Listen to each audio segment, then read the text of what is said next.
Hey, how do you want to kick off this video? Honestly, it's been like 20 minutes now.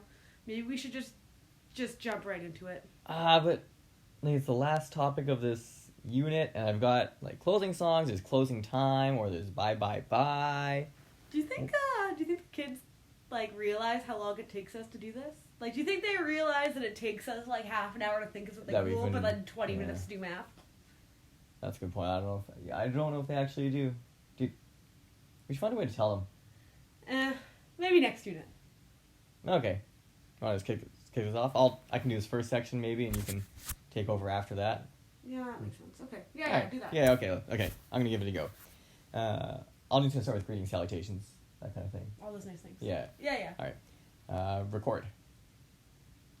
Greetings, salutations, all those nice things. Welcome to 2.8. Here we're going to have an introduction to trigonometric equations, and this is our last section of this entire unit. So we're going to be bidding farewell to this thing. We're going to say bye-bye to it for sure. So a trig equation,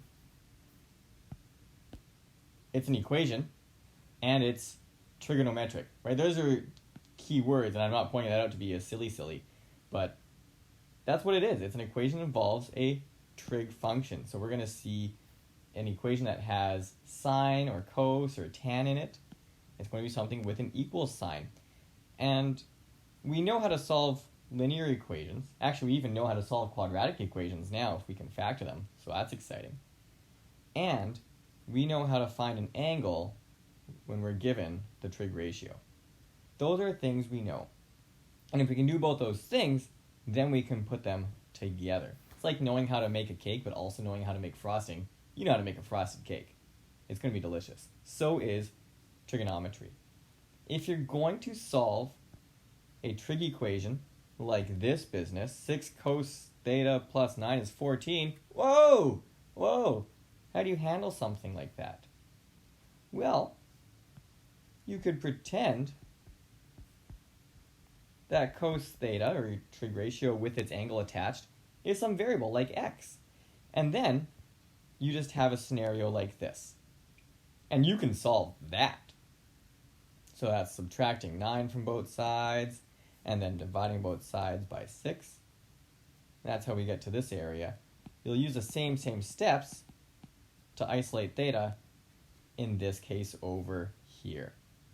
And then once we have a statement like this, we can say that theta equals something by, in this case, taking the inverse cosine of 5/6. So we're used to that kind of finish. You won't need to have to say x is involved.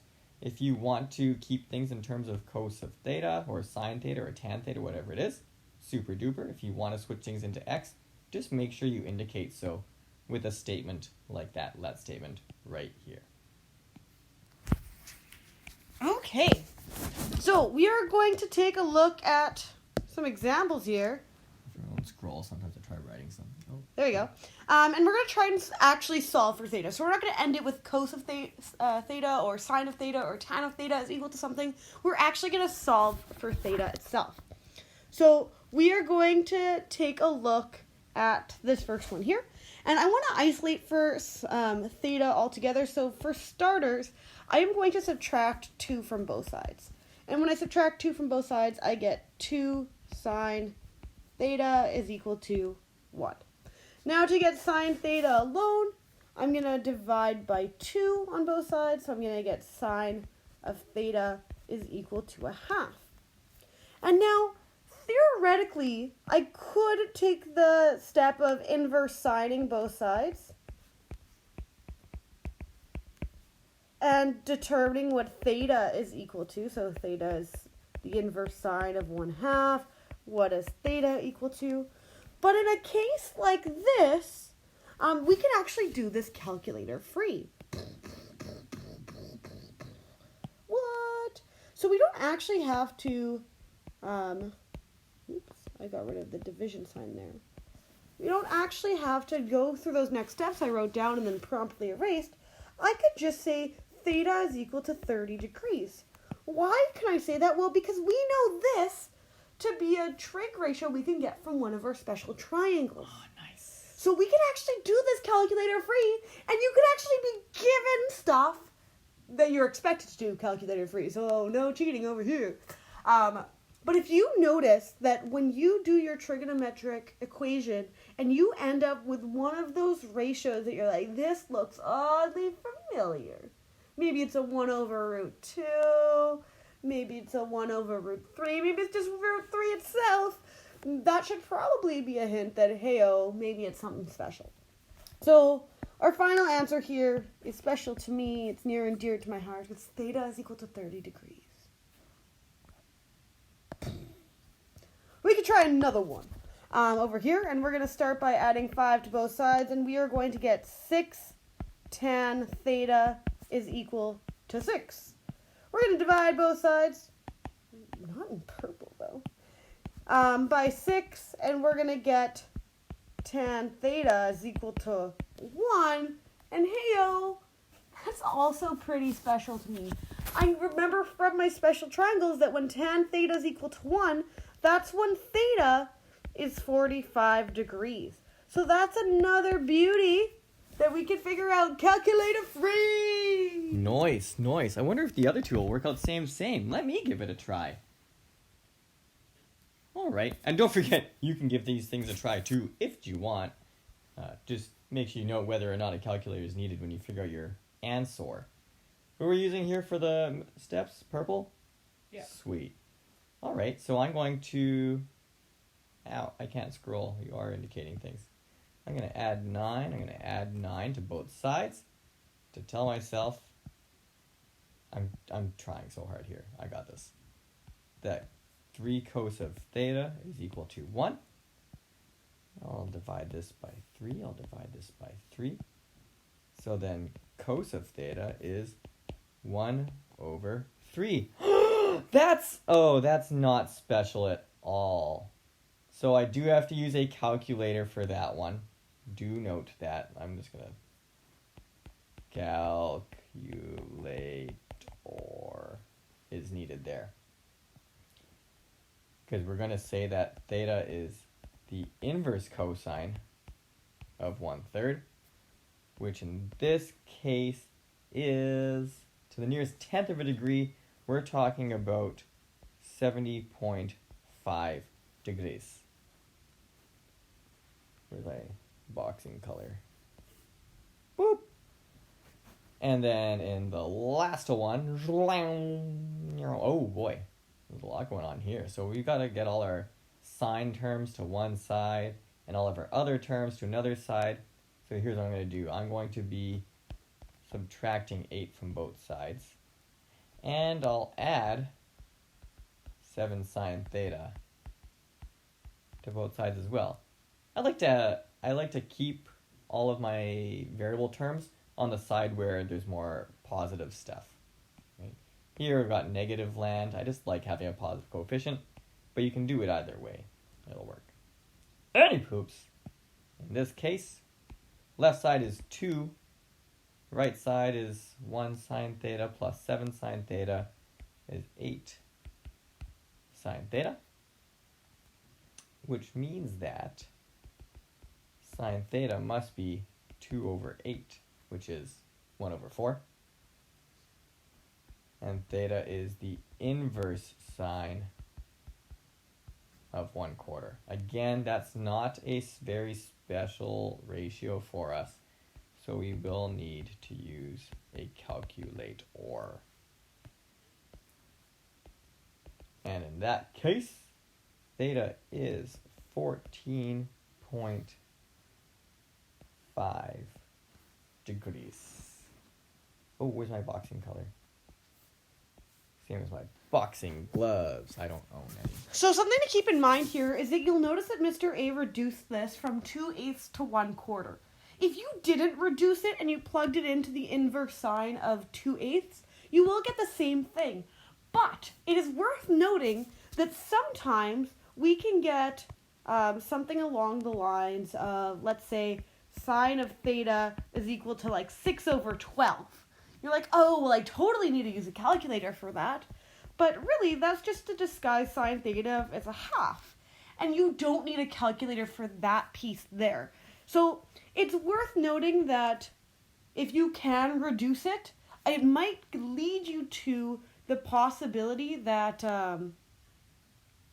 that it is an angle of our special triangle. Okay. All right. We've got how many more examples? Ooh, it's the final example. Do-do-do-do. Do-do-do-do-do. All right, so for this final example here, we're going to do it the exact same way. So we're going to start by adding 3 to both sides. Ooh, baby, 4 cos of theta is equal to 8. Then we're going to divide both sides by 4. Life is super peachy. Cosine of theta is 8 over 4, which is 2. I plug this into my calculator and then I go, that's an error. And then I question my calculator, but then I know, no, the calculator is the supreme ruler of all math land. Calculators do as they told. Yeah, and they're not going to lie to me. And I think about it, why does this not make sense? And the question even asks me, explain why the equation below has no solution. And so I think about it, and I think about it, and I think about it a little bit more, and I realize that cos of theta, by definition, is my adjacent side over my hypotenuse. Okay. Another thing we know that by definition, the hypotenuse is the longest side. Okay, so those are 2 facts I know. Well, cosine of theta equaling 2 is implying 2 over 1, which means that 2 in this case is my adjacent, and 1 in this case is my hypotenuse. And this is no good for me, because my adjacent side is showing that it's larger than the hypotenuse. My calculator is like, hey-oh, hold up. There's no possible solution. And that is because we cannot have a hypotenuse that is shorter than my adjacent.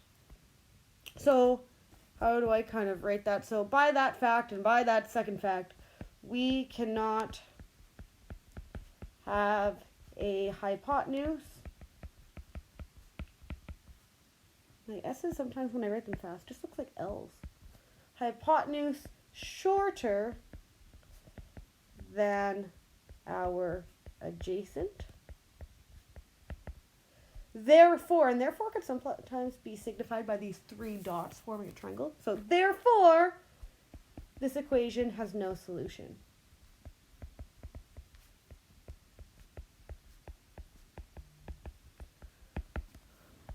Alrighty, so there is some practice here for you to give a try. There are also possibilities where you could solve quadratic trigonometric equations. And the one thing noting there is that when we're saying cos theta squared, to show that the angle itself isn't squared, it's the whole thing, the whole grouping of cos theta, we put the squared kind of ahead of the theta sign, okay? But this can be solved the same way that you would solve any quadratic equation. So if you wanted to practice by substituting an x, having that let sign, or that let statement, that would be cool. But if not, it works out the same way. Okay, the answers are here below. Also worth noting, we're reaching the end of the topic! No. I know, I'm also sad, but you know what? Sometimes I feel okay because I know that something good is coming next. That's probably true. Oh, did I ever tell you I once saw a hypotenuse that took dance lessons? What? Yeah, it was a hip-hop hypotenuse. Well, on that note, kiddos, I just like to say...